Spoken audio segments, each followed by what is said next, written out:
Good morning, you're watching Addis News Hour. I'm Zort Desaling. Thank you for joining us and do stay tuned. Prime Minister Abiy Ahmed has given training to young and senior diplomats from the Ministry of Foreign Affairs and leadership of the ministry. The training offered by the Premier at the African Leadership Excellence Academy was focused on Ethiopia's foreign relations policy, trajectories of the new Ethiopian diplomacy challenges, prospects, and the way forward, as well as expectations from diplomats, were also the topics covered by the training.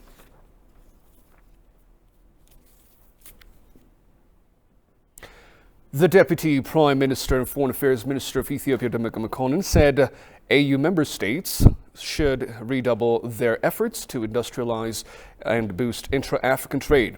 Speaking at the extraordinary Summit on Industrialization and Economic Diversification held in Niamey, Niger, November 23rd, Deputy Prime Minister and Foreign Affairs Minister Demeke said, industrialization determines whether Africa can transform its natural endowments into tradable products or depend on imported products from outside.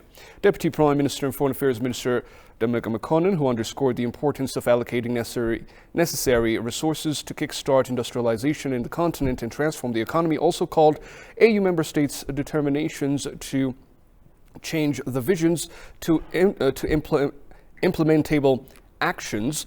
And Demeke elaborated, Ethiopia implemented homegrown economic reform program with the sole purpose of creating conducive economic environment for the private sector. He also said Ethiopia throws its weight behind the AU's initiative to industrialize the continent.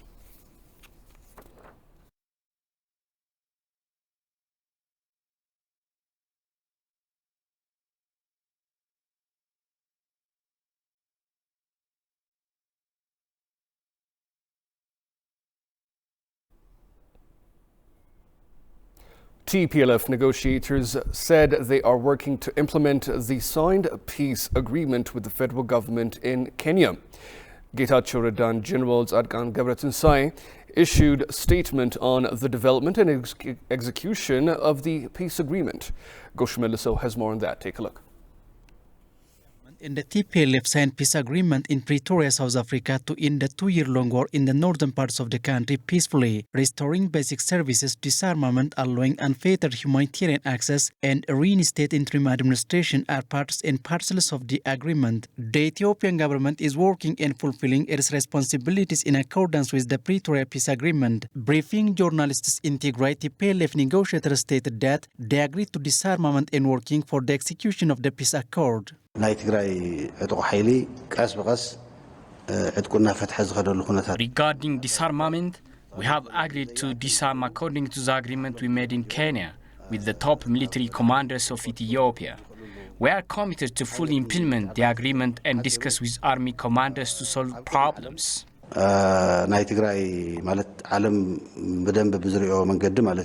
Getachew Reda, who is one of the TPLF's negotiators for his part, said after the peace agreement made, humanitarian aid is being delivered into Tigray region. The war has stopped.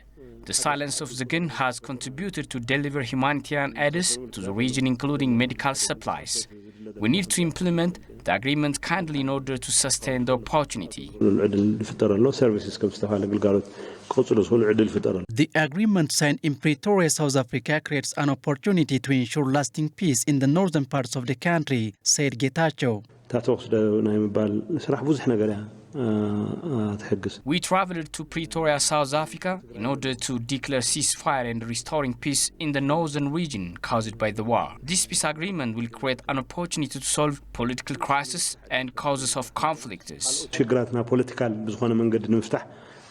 They noted that if the peace deal turned into reality, it has significant role to ensure sustainable peace as well as to solve differences in a peaceful manner.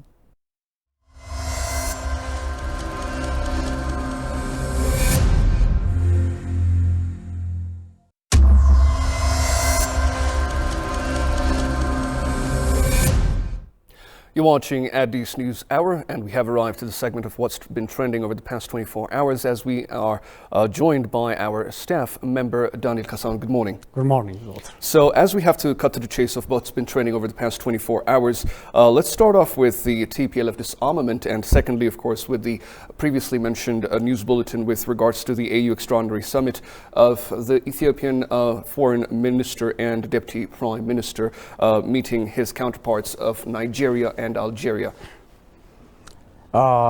Fresh wind is being blowing in Ethiopian skies nowadays after the Pretoria and the Nairobi peace deal. And after the agreement, after the signing of the agreement, many things are happening in the northern part of Ethiopia. The facilitation of humanitarian aid to the affected people. Medicine is also being transported to affected areas, and the people in the Tigray regional state are getting basic need supplies in a better manner and in a well facilitated way. And this is very interesting. This will be more effective when Ethiopian Airlines has already said that it's going to resume operation flight to the Tigray regional state, and two of the airports, the Mekelle and the Shire airport, both are ready for this purpose. And when it resumes operation, everything will be more facilitated and things will be easy to transport humanitarian aid for the affected people. Medicine is also being transported. Recently, it has supplied, Ethiopian Airlines has given medicine for it has handed over medicine for the Minister of Health, and this is very interesting, and things are going well. As I mentioned, peace dividend is being enjoyed step by step now. So this is very interesting, and as we heard it from the previous news, Central Committee members of the TPLF, General Tzadkan Gebretensai and Getachew Reda, have said that their troops are ready, the fighters are ready to withdraw from their positions, and also disarmament of the troops is being underway, but not as expected for me, because the first phase of the disarmament time is out, and now we're in the second phase. The good thing is from all the leaders of the TPLF, we are hearing that they are ready, they are willing to talk peace, to practice peace, to build peace. And it begins with, it has already begun with withdrawing troops from some posts, and also disarmament will be continued. And they are saying, commander of the TPLF, General Tadesse Warreda, has indicated this disarmament will be held in a process, a step-by-step process.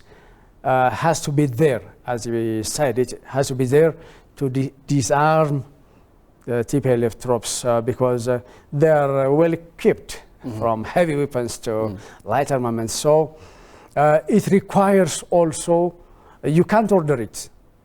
You have to discuss, you have to deal with the troops, you have to deal with the people of Tigray in order to do so. Yeah.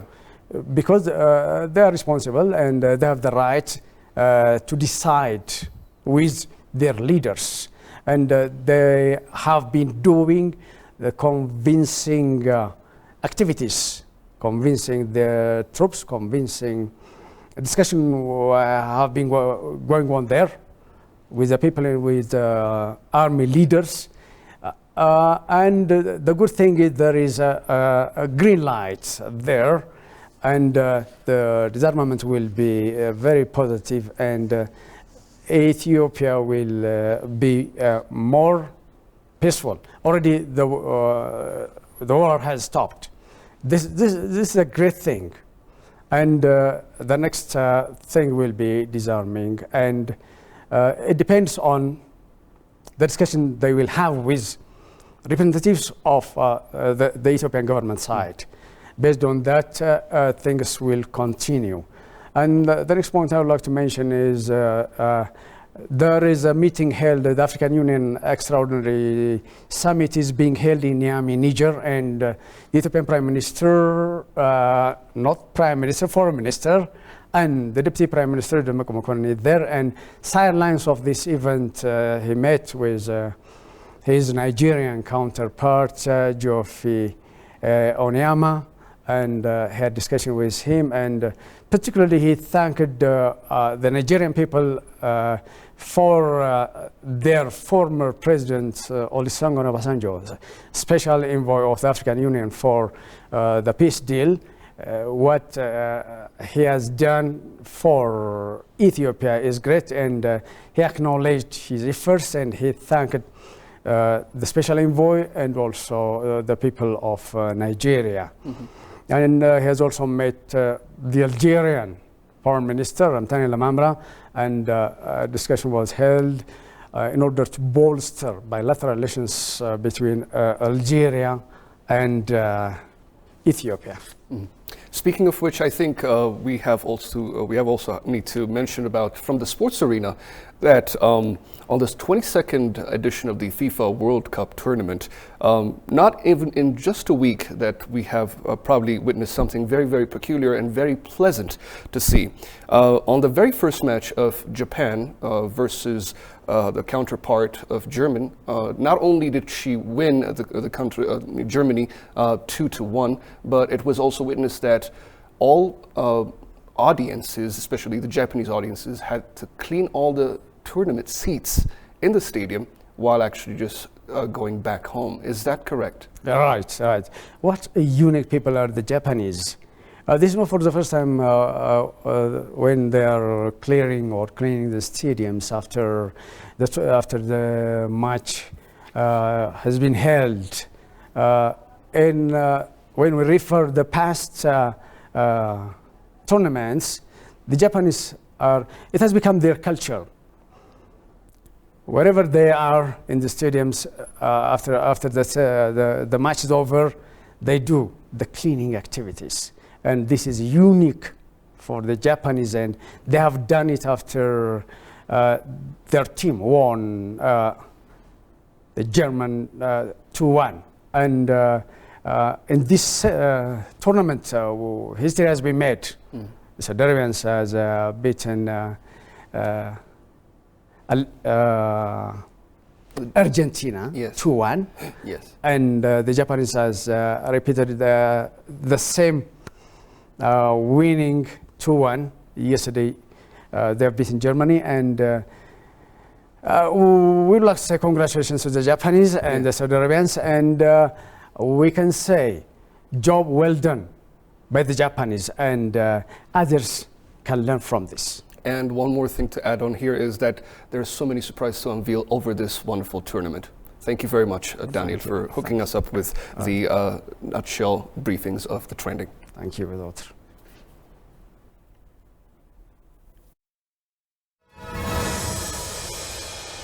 Ethiopia is a country with ancient history and foreign relations that go way back. It was Ethiopia's state policy has been constant towards Africa's freedom. Has it been significant, and if so, in what ways? The Ethiopians of the 19th century had strong differences, but they had been united. What has been the centerpiece for those actors to engage with other African countries? Now, if we directly connect Ethiopia's relation with the Middle East, it's almost the issue of the Nile. What has it done for its diplomatic presence in the whole of Africa? The Pan-African movement, its foundation is on the very base of the Adwa victory. Ethiopia has been a forerunner in joining organizations or, opening them up. And one example of that is the OAU. AU is under the terms that the Ethiopian leaders of the time had set.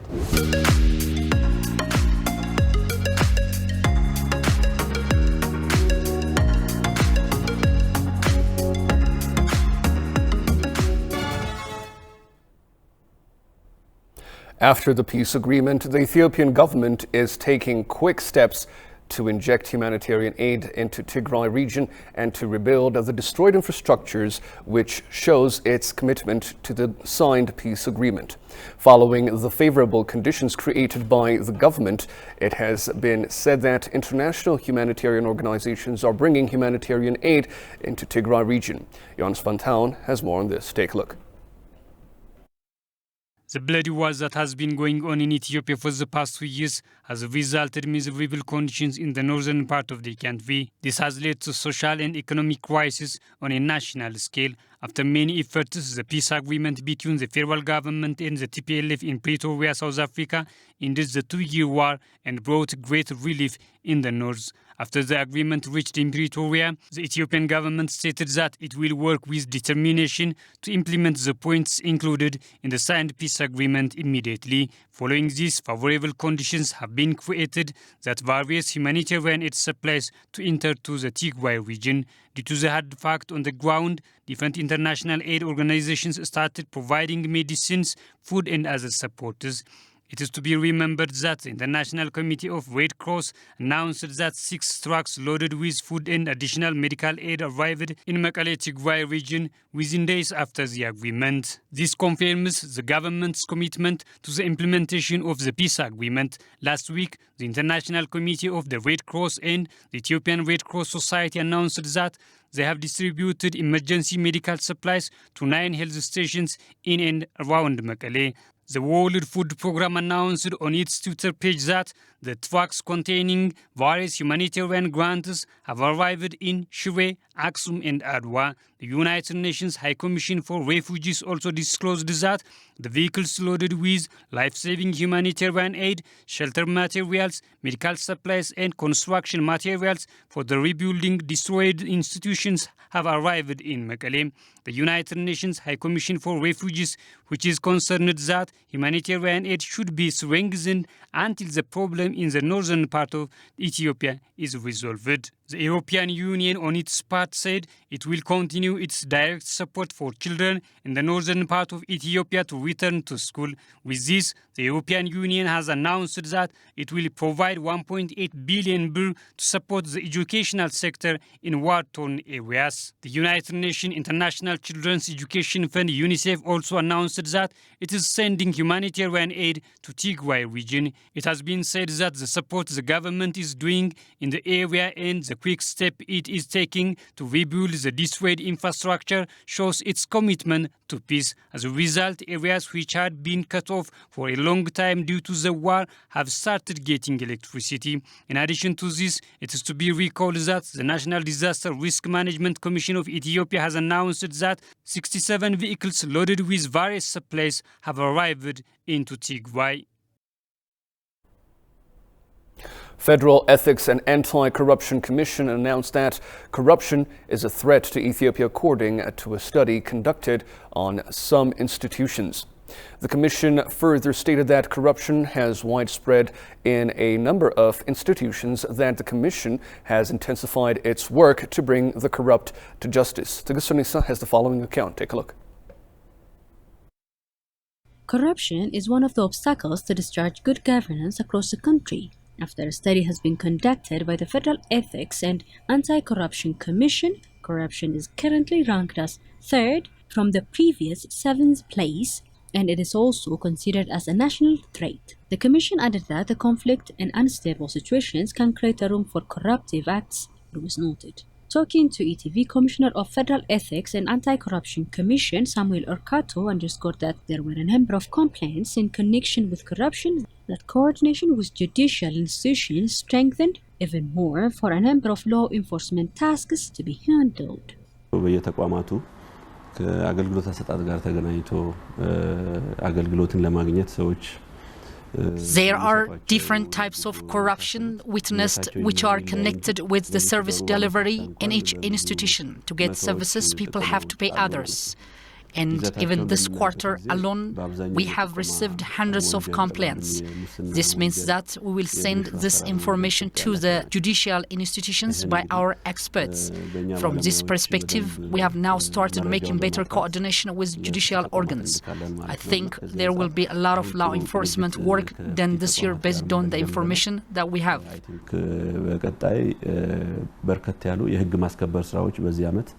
The commissioner also underscored that there are tasks regarding wealth registration among employees to control and eradicate outlawed acts. Currently, there are about 900,000 registered employee leaders, and we are doing this work to ensure that their registered wealth sources are accurate. By doing this, if the collected wealth is not correct, it will be done to make the relevant party investigate and open file charges. When we find invaluable information regarding their source of wealth, we publicize it, welcome feedback and complaints as well. It was pointed out that the study conducted by the Commission was merely focusing on 3 sectors, namely education, revenue collection, and also court system. The findings of this research recommended that the leaders of institutions should pay attention in terms of establishing transparency, that if corruption occurs in any form or shape, so they show commitment in terms of establishing accountability. The Ministry of Water and Energy says that Ethiopia has abundant renewable energy resources and has the potential to generate surplus electric power from hydroelectric, wind, solar and geothermal sources.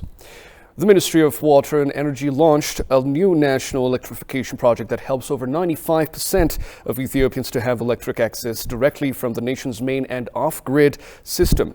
Kasan Chani has the following account. Take a look. Ethiopia has a wealth of renewable energy resources and a capacity to produce approximately 60,000 megawatts of electricity from geothermal, wind, solar and hydro means. Despite Ethiopia's energy potential, the nation currently faces energy shortage and load shedding as it battles to increase the supply of electricity to its over 110 million people and keep up with a demand that is expected to increase by almost 30% annually. The capacity for power generation will rise rapidly during the next 10 years, reaching 17,000 megawatts. In light of this, the Ministry of Water and Energy has discussed with various stakeholders on the nation's electrification program, as well as the implementation of a new national electrification project. The National Electrification Program was started in 2017 and restarted in 2019. It has been stated that it is a project that will enable every citizen to get electricity in 10 years and benefit from it up until 2030. When reviewing the implementation of the electrification program with regions and stakeholders, is said to be crucial as it is part of the nation's 10-year development project of the sector. የናሽናል ኤሌክትሪፊኬሽን ፕሮግራም Since Ethiopia's national electrification program was introduced in 2017, it has been in operation and it is a roadmap for additional electrification. By 2030, it's expected that this effort will be resolved the shortage of power in Ethiopia. Thus, the government has a 10-year development strategy. The objectives of the electrical network reinforcement and expansion project's development are to expand access to electricity in Ethiopia and enhance electric network trustworthiness. After the completion of this project, more than 65% of Ethiopians will benefit directly from the main national electrification grid, and the other 30% will receive electric access through an off-grid scheme. It was mentioned that the World Bank had provided a $500 million loan to ensure the success of this scheme.